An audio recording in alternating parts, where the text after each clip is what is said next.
Children trek centre Thane तंत्रज्ञानाच्या क्षेत्रात कार्यरत असलेल्या या संस्थेनं विकसित केला आहे एक अनोखा आकाशकंदील, जो चक्क बोलतो।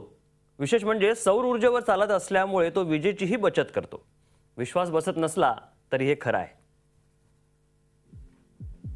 यंदा ठाण्यातील चिल्ड्रन टेक सेंटर्स मध्ये काही चिमुरडे हात कंदील बनवण्यात मग्न आहेत।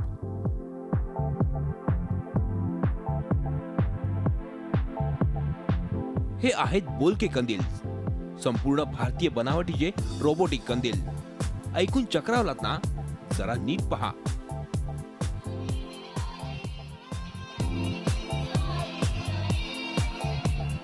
रोबोट सारखा दिसणारा, सोलर पॉवरवर चालणारा, संपूर्णतः भारतीय बनावटीचा इको फ्रेंडली आकाश कंदील, जो बोलतो, विशिष्ट रोबोटिक शैलीत सर्वांना दिवाळीच्या शुभेच्छा देखील देतो।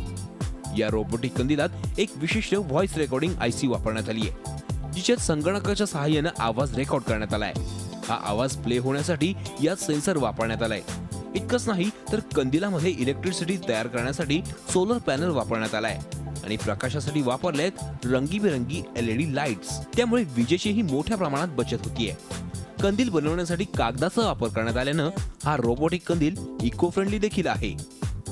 पेपर्स ही है कम्प्लीटली, तो उससे क्या होता है कि completely eco friendly and totally Indian made है। तो इसमें क्या होता है, हम लोग चाइनीज का जो मार्केट है उससे एक कदम आगे चले जाते हैं। पण ते कोणी ऐकत नाही। पण आम्ही मुलांनी एक एफर्ट टाकून आहे ना, एक रोबोट बनवलाय पेपरचा, आणि तो बोलणारा आणि प्लस लाइट्स त्याच्यामध्ये। चाइना मेड पेक्षा पण तो चांगला रोबोट है। हम लोग को फ्रेंड्स प्लास्टिक बिल्कुल यूज करना नहीं चाहिए और हमें चाइना का माल कुछ भी यूज नहीं करना चाहिए। हम लोग को अपने भारत का प्रॉफिट करना चाहिए। सध्या बाजारात चायना कंदिलांचं प्रमाण वाढत चाललंय। यावर तोडगा काढण्यासाठी या चिमुरड्यांनी हा अगदी स्वस्त असा स्वदेशी कंदील बनवलाय। यंदाची दिवाळी ही स्वदेशी आणि इको फ्रेंडली व्हावी, हीच यामागची खरी धडपड। कपिल राऊत, झी मीडिया, ठाणे। झी 24 तास, एक पाऊल पुढे।